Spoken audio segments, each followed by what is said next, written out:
I was just visiting my 40-year-old neighbor. Then she said something unexpected. I didn't think much of it at first. It was a regular summer afternoon in our quiet suburban neighborhood in Oregon. The kind of day where the sun sits lazy in the sky. Kids ride their bikes up and down the sidewalks, and the sound of sprinklers fills the air like background music.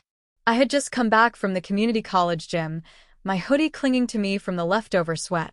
I waved to a few neighbors as I walked toward my house, ready to crash for a bit before heading to my part-time job at the hardware store. That's when I heard her voice. Tyler. I turned. It was Mrs. Carter, Rachel Carter, technically. But I still always called her Mrs. Carter in my head. She lived right next door, had for as long as I could remember.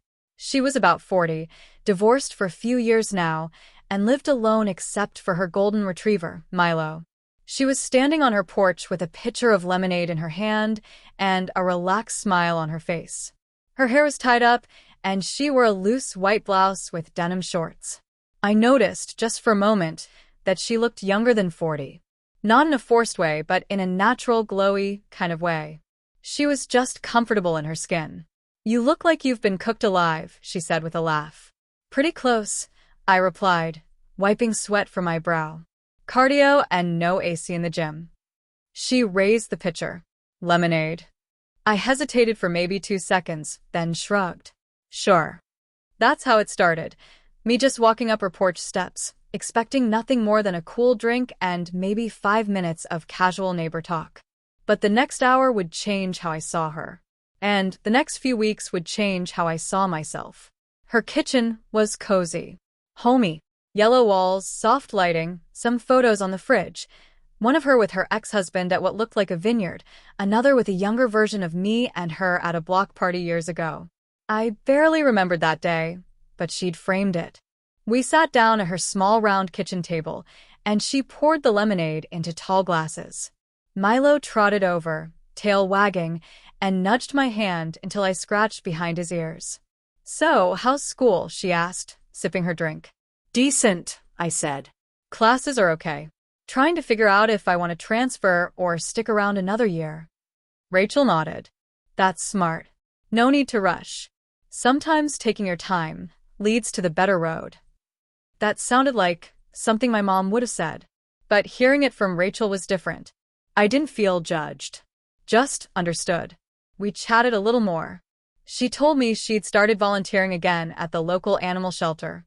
I told her about my summer job and how I kept getting sent to stock plumbing supplies even though I'd specifically asked to be in the outdoor section. She laughed at that, genuinely. Then something shifted. There was a moment of quiet, not awkward but charged.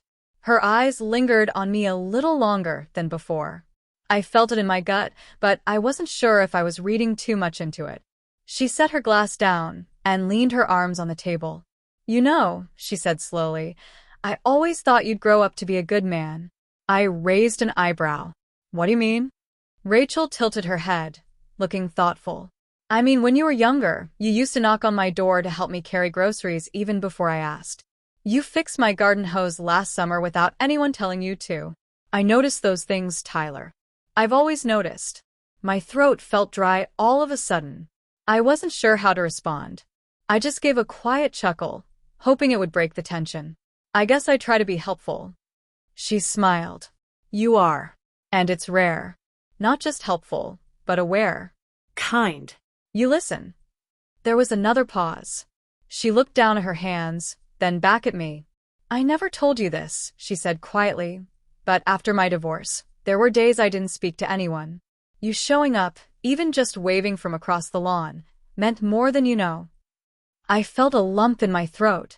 I had never thought of myself as someone who made an impact like that. I was just the neighbor kid. But to her, maybe I wasn't just that. I'm glad I could help, I said finally. Rachel smiled again, this time more softly. I guess what I'm saying is you matter, Tyler. More than you think. There it was. The unexpected thing, she said. It wasn't flirty. It wasn't romantic. But it was something deeper than either. She looked at me like someone who saw me, not as a college kid or a neighbor or someone younger than her, but as someone whole, capable and real. The timer on her oven beeped suddenly, breaking the moment. Oh, The cookies, she said, standing up. Wait, you baked cookies too? I laughed. She grinned as she pulled a tray from the oven. Old habits. I always make a batch when I'm feeling nostalgic. The smell was warm and sweet. Chocolate chip. She slid a plate toward me. Take some home. Or eat them all here, your call. I ate 3 before I even realized it. That afternoon turned into a few more. She started inviting me over once or twice a week. Sometimes we just sat on her porch and talked. Other times we cooked something together. Once, we rewatched an old 90s rom-com and made fun of the cheesy dialogue the entire time. It became a thing. A rhythm. I started to realize I looked forward to her texts more than anyone else's. She'd send something like, "Extra lasagna. You around?" Or "Milo's bored. Wanna walk him with me?" I kept waiting for something weird to happen, something inappropriate or confusing. But it didn't. Rachel never crossed a line.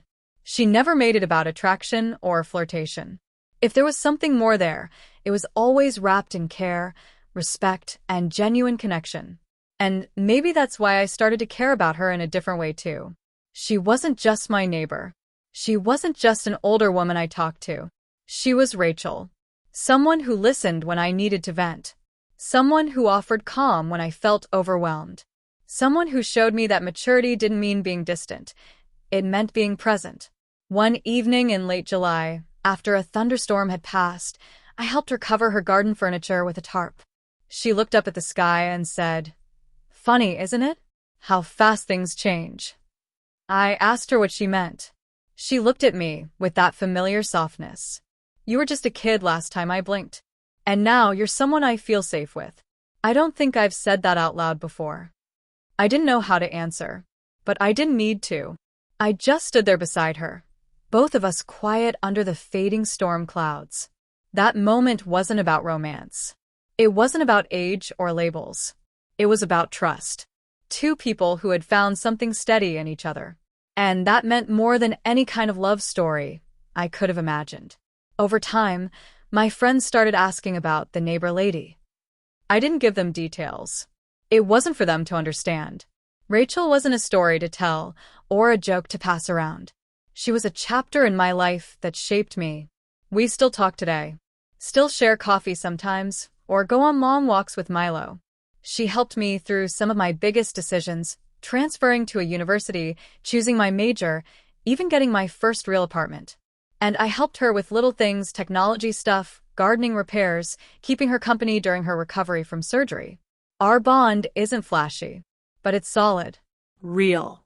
Something that doesn't need to be defined to be important.